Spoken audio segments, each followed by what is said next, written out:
Bonjour.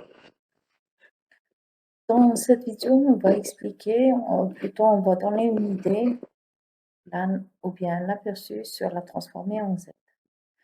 On va pas, vu qu'on n'a pas assez de temps, donc on- j'ai j'ai voulu faire cet enregistrement pour que vous ayez une idée sur la transformée en Z, pour qu'on entame directement les filtres dans le présentiel.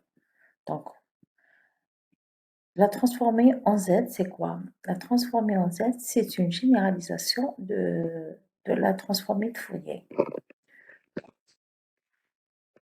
Elle va permettre de dépasser ses limites.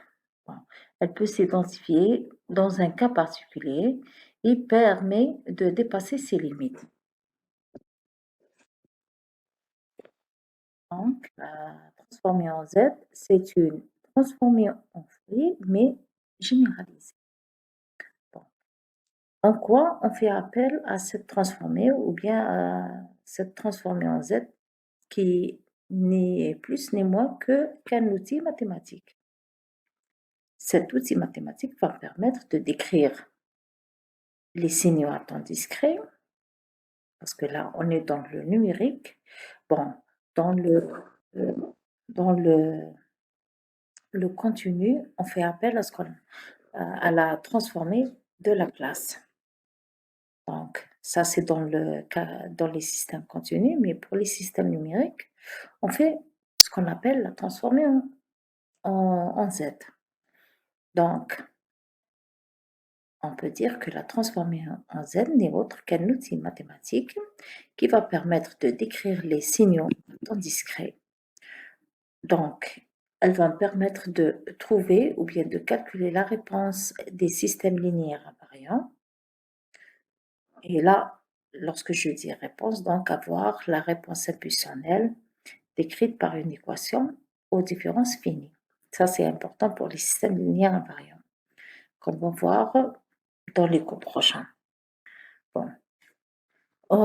Elle a les caractéristiques, parmi ces caractéristiques, qu'à l'opérateur de convolution dans le domaine temporel va correspondre l'opérateur multiplicatif dans le domaine de la transformée en Z. C'est la même chose que la transformée de Fourier. Je viens de dire que c'est un cas particulier de la transformée, je parle de la transformée de Fourier, est un cas particulier de la transformée en Z.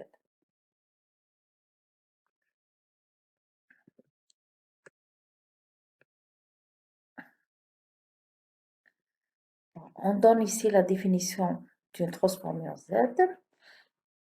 La transformée est définie par, on note x de n, donc on est là bien dans le numérique, on note x de n,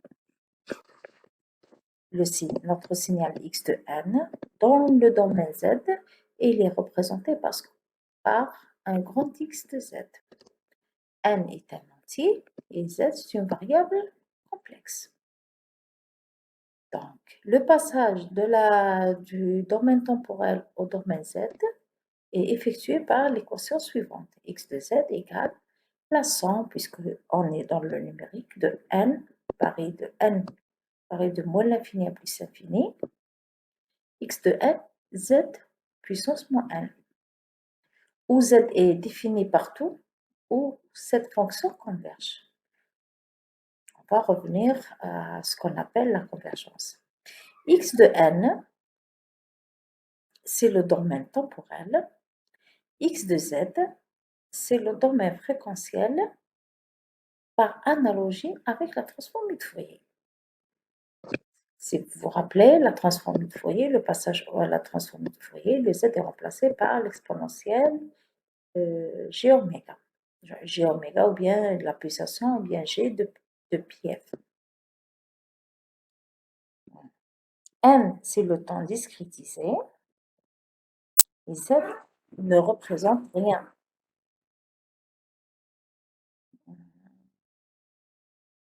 Z, je redis, N, c'est le temps discrétisé. Z ne représente rien.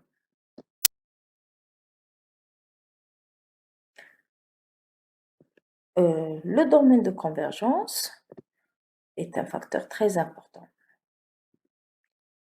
Donc, on va parler ici du domaine de convergence et il faut noter que spécifier le domaine de convergence de la transformée est tout aussi important que la transformée elle-même.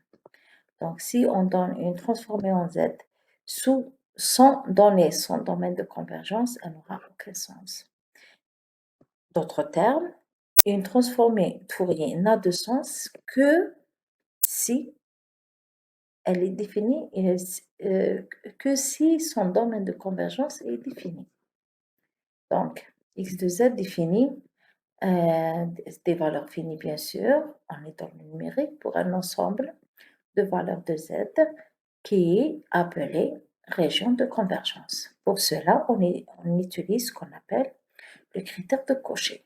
Le critère de Cauchy dit quoi?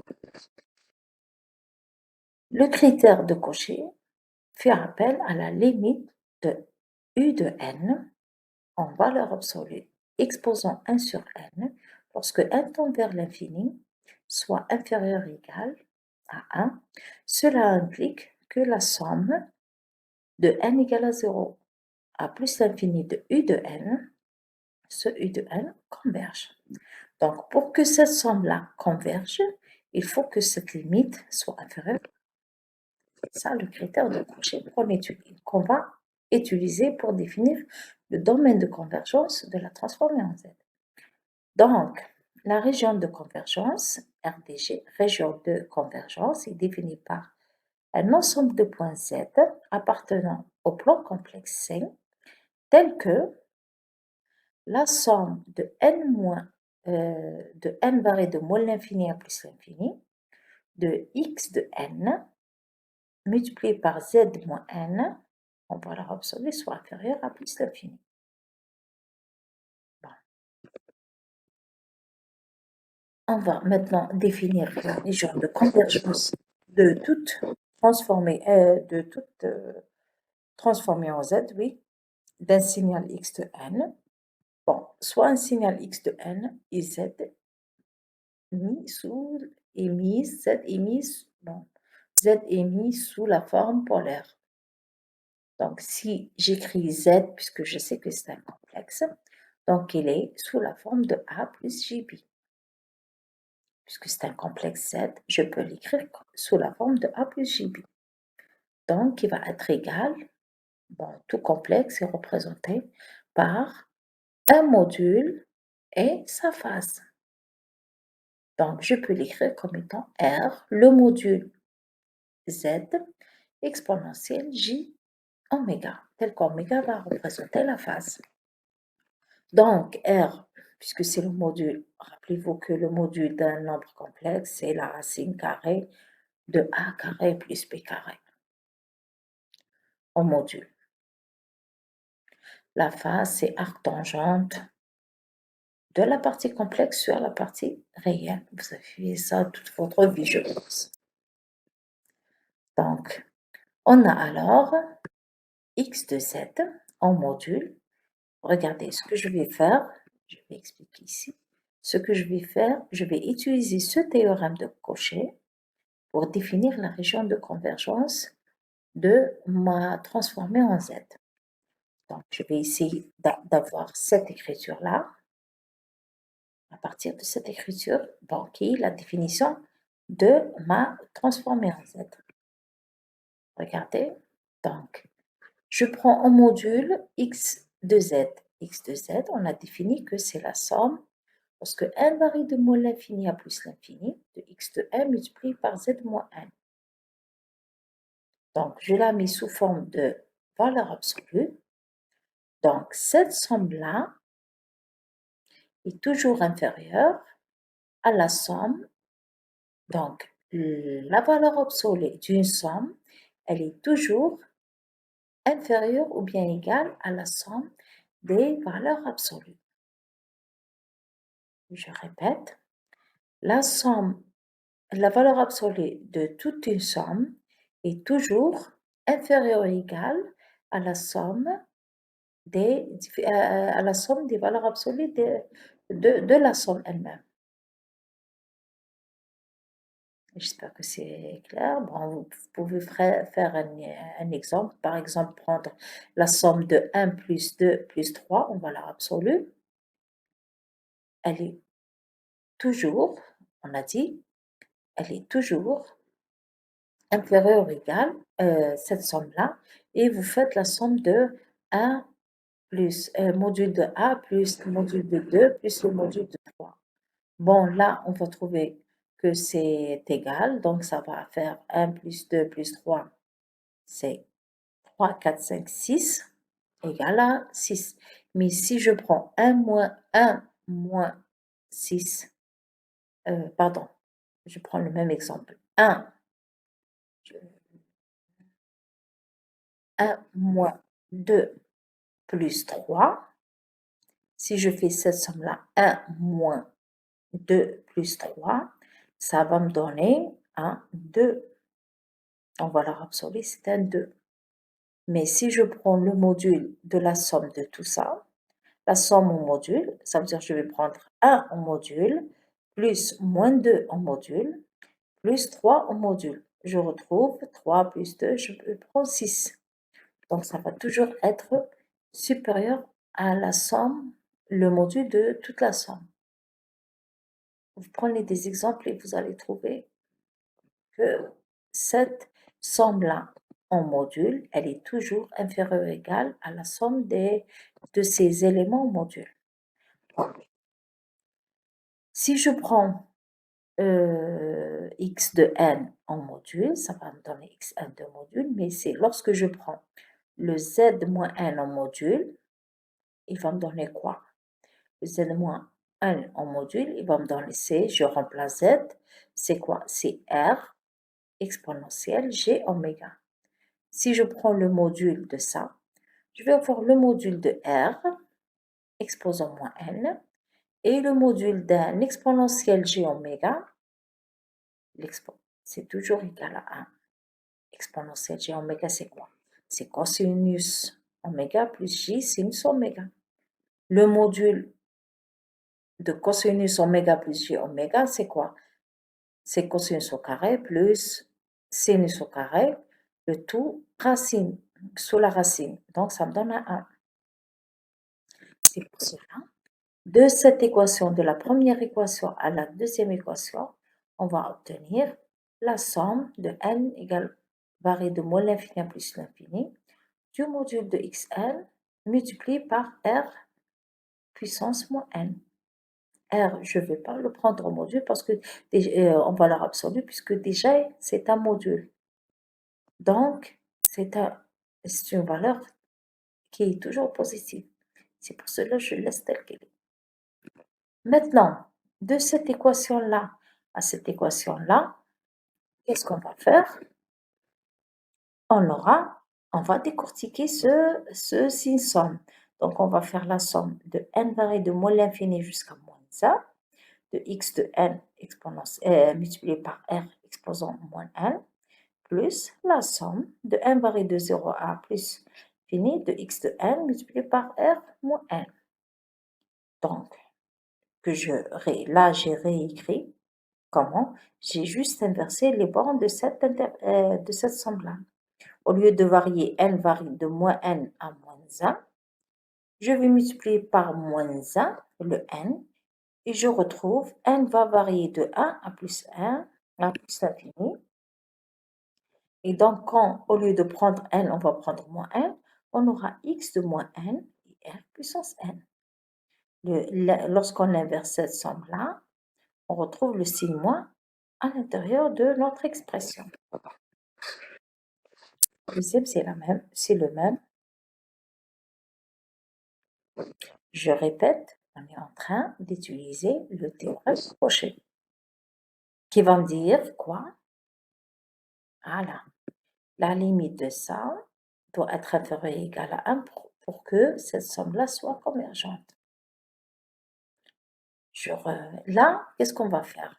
On va prendre les deux, chacun à part, et étudier la région et faire l'étude. Donc, suivant le critère de Cauchy, là j'ai réécrit le critère de Cauchy qu'on va utiliser. On va prendre la première, plutôt la deuxième partie, celle-là, lorsque n varie de 0 à plus l'infini. Donc, lorsque n varie de 0 à plus l'infini, qu'est-ce qu'on a? Converge, d'après le critère de Cauchy, cette expression-là converge si la limite de ce qu'il y a à l'intérieur doit être égale à inférieure à 1.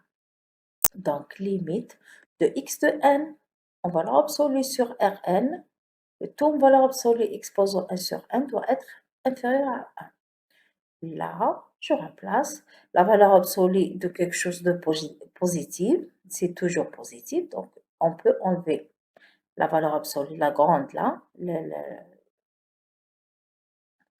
la valeur absolue de la limite, on retrouve en valeur absolue x de n, 1 sur n, R doit être, pour que ça converge, cette limite-là doit être inférieure à 1. Ce qui revient à dire que la limite de mon x de n puissance 1 sur n, lorsque n tend vers plus l'infini, doit être inférieure à R. N'oublie pas, R c'est quoi? C'est le module de z. Donc, si je suppose que cette limite-là est une valeur que j'appelle R2, donc on va dire quoi? Quel que soit R, puisque là, on va voir R va être supérieur à R2. Quel que soit R supérieur ou égal à R2, R2, ça, c'est une valeur qu'on peut calculer à partir de cette limite-là, lorsque, bien sûr, on connaît l'expression de x de n. D'accord? Donc, quel que soit R supérieur ou égal à R2, la série converge.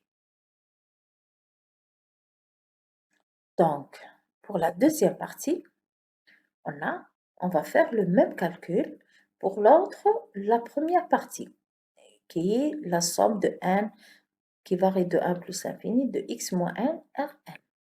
Donc, cette expression-là va converger lorsque ce qu'il y a sous la signe somme tend et doit être, avec un exposant de 1 sur n, doit être inférieur à 1 lorsque n tend vers plus l'infini. Il n'y a pas le plus ici, mais c'est un plus. Même en haut, normalement c'est un plus. Là, je l'ai écrit. Bon. Donc, ici, c'est juste pour préciser. Donc, en bas, je l'ai écrit. Donc, on va faire de la même façon, on va remplacer. Ça, c'est ce qu'il y a sous le signe somme, c'est positif. Donc, la limite de la valeur absolue n'a pas de sens, puisque j'ai des... Bon, c'est pas que ça n'a pas de sens, mais c'est déjà positif. Donc, exposons 1 sur n inférieur à 1. Donc, lorsque je remplace R, je vais avoir n multiplié par 1 sur n. Donc, le R, je vais avoir la limite de x de moins n, la puissance 1 sur n, multiplié par R est inférieur à 1, ou bien je fais passer mon R de l'autre côté, donc il va être au dénominateur, à 1 sur R. Donc, je retrouve que la limite de mon signal x moins n, puissance moins 1 sur n,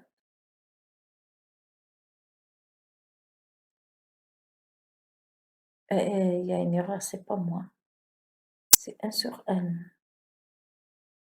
Il y a une erreur ici, c'est pas 1 sur n. Si je pose cette limite-là comme étant égale à 1, donc, c'est R2. Ah là, c'est R2, donc c'est R1, oui. Supposons que cette limite, je l'écris comme étant R1. Ah, d'accord, d'accord. J'ai fait une bêtise. J'ai inversé. J'ai inversé cette limite-là pour écrire R1, oui.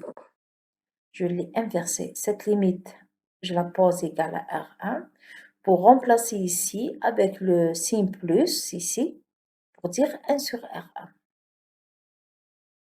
Donc, je vais avoir 1 sur R1 est inférieur à 1 sur R, ce qui implique que R doit être inférieur à R. Et donc, si j'ai cette condition-là, on va dire que mon signal X de moins n converge. Donc, en récapitulant, la région de convergence de la première somme et de la deuxième somme correspond au sous-ensemble de C, Z. Lorsque je mets Z en module, ça veut dire c'est R, le petit R qu'on utilisait tout à l'heure. C'est Z, c'est une écriture plus générale. Le module de Z doit être inférieur à un rayon R1 et supérieur à un rayon R2. Et là, on dessine ou bien on grave, on appelle ça l'anneau de convergence. Dans le plan C, l'anneau de convergence, la région bleue qui représente ce qu'on appelle la région de convergence de mon signal X de Z. Et ça veut dire quoi? Que X de n a une transformée en Z X de Z dans cette partie-là.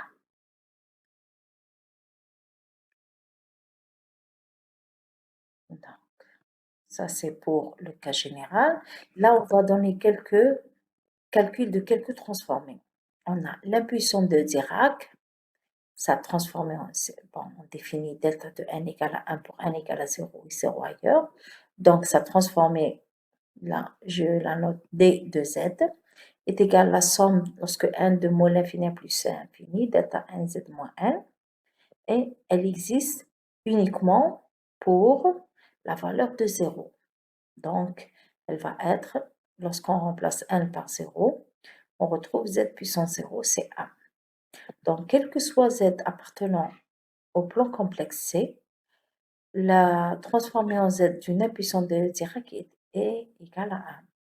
Et là, la région de convergence, bien sûr, c'est tout le complexe, c'est tout le plan Z. Vous voyez, c'était bon. Et 1 existe quelle que soit la valeur de Z.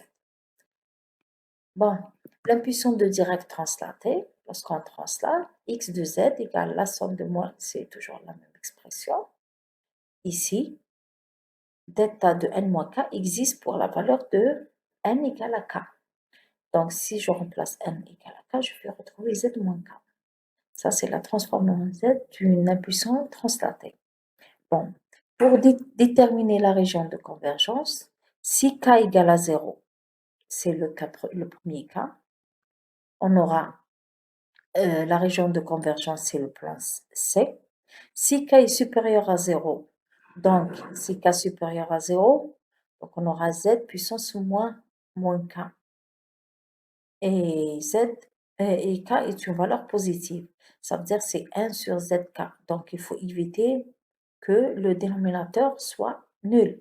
C'est pour cela la région de convergence c'est C moins 0. Si k est négatif, c'est l'inverse. Donc, c'est moins l'infini. Il ne faut pas qu'elle soit infinie.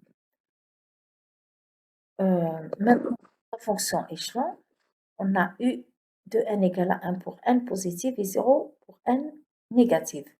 Donc, ici, si je remplace u de n multiplié par z moins n, là, sous le signe somme de 1 varié de moins l'infini plus l'infini, je remplace, donc la partie négative va disparaître. Il me reste n égale à 0 jusqu'à plus l'infini, z moins n, et là, ça, c'est une suite géométrique de raisons z-1, donc qui est définie, qui est finie si z-1 est inférieur ou égal à 1. Ici, regardez, je prends, j'applique le théorème de le critère de Cauchy. Donc, je prends ce qu'il y a entre parenthèses et je le mets en valeur absolue avec une puissance n sur n inférieure à 1. avec le n sur n disparaît, il me reste z moins 1 inférieur à 1. Donc ici, j'applique la somme de la suite géométrique. Donc lorsque n tend vers plus infini, on aura ça égal à 0.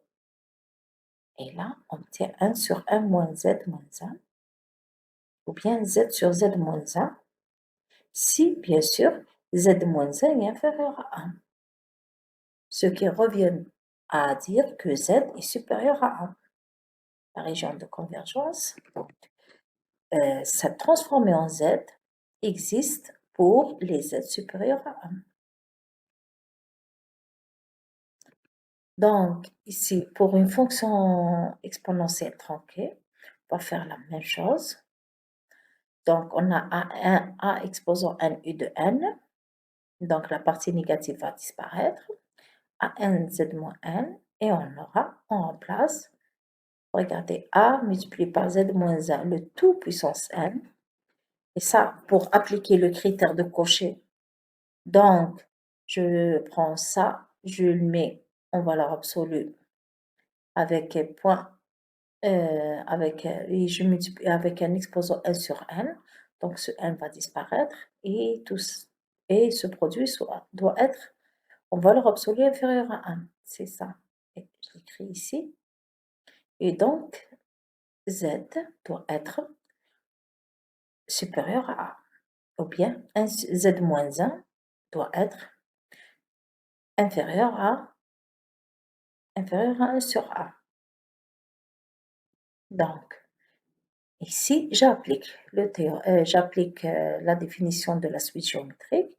Donc, c'est le premier élément multiplié par 1 moins la raison puissance n, lorsque n tend vers plus infini, sur 1 moins la raison. La raison qui est a z moins 1. Je retrouve ce résultat-là, avec une région de convergence de module de z supérieur à 1. Bon, j'ai une remarque ici. Pour un signal de durée finie, la région de convergence est le plan complexe avec l'exclusion possible de z égale à 0 ou bien z égale à 1, a plus l'infini. Donc, on a ici quelques propriétés de transformer en z. Bon, pour la linéarité, elle est linéaire.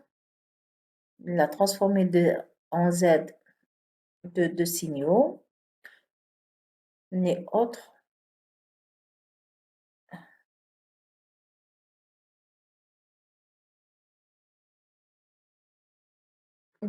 que la somme des transformées en z. La région de convergence, c'est l'intersection entre les deux régions de convergence de x de z et y de z.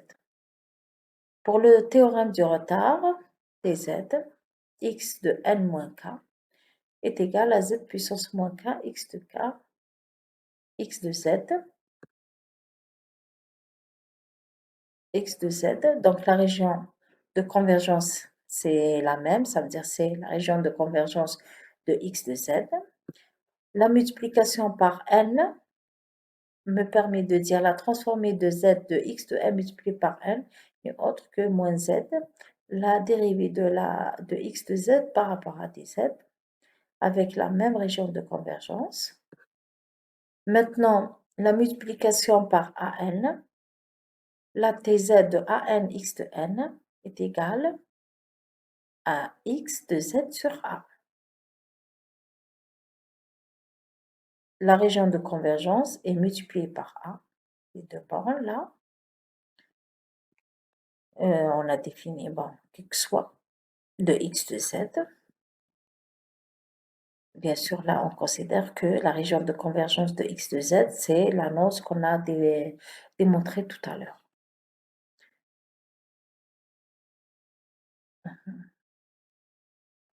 Ouais.